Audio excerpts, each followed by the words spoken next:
Gila, narasinya berubah. Katanya, itu cuma simulasi. Sekarang jadi seandainya. Kepala Badan Gizi Nasional BGN Dadan Hindayana meluruskan polemik soal kebutuhan 19.000 ekor sapi dalam program Makan Bergizi Gratis MBG. Ia menegaskan, angka tersebut bukan kebutuhan real, melainkan sekadar simulasi perhitungan.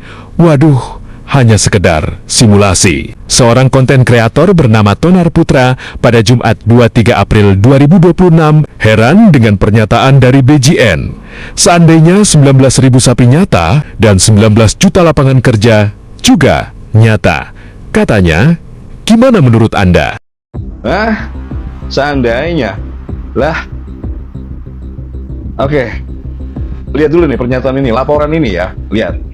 Dan kemudian kalau masak daging sapi, masak satu ekor sapi 1 hari dipotong untuk 1 SPG. Jadi kalau di akhir tahun ini ada 19.000 SPG, maka ada 19.000 sapi dalam 1 hari harus dipotong karena program makan bergizi. Kalau 4 kali sebulan, ya tinggal dikalikan Pak. Tapi saya sudah konsultasi dengan Dirjen Peternakan, katanya cadangan sapi nasional cukup.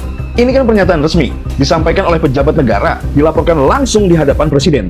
Didengar publik, angkanya jelas, 19.000 ekor sapi per hari untuk program makan bergizi gratis.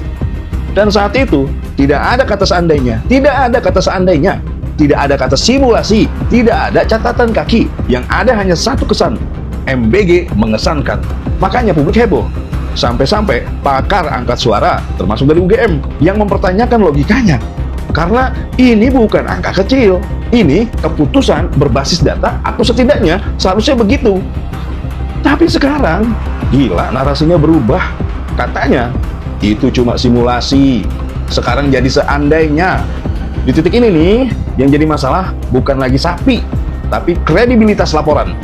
Bagaimana mungkin sebuah angka yang disampaikan di forum resmi, yang levelnya laporan ke Presiden, tiba-tiba turun derajat, jadi hayalan. Wah, itu bukan turun derajat lagi kalau udah jadi hayalan.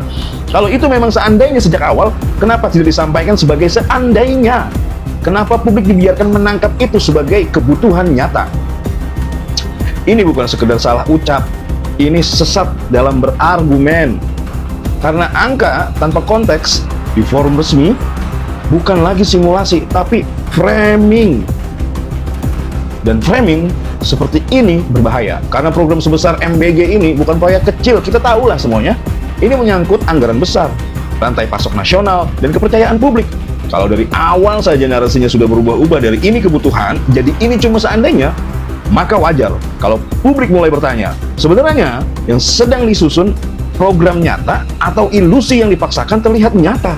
Karena negara tidak bisa jalan dengan kata seandainya. Negara harus jalan dengan kepastian. Atau jangan-jangan, ini jangan-jangan ya, swasembada pangan juga seandainya. Atau program lain juga seandainya. Stay smart dan tetap kritis. Gue Tonar Putra.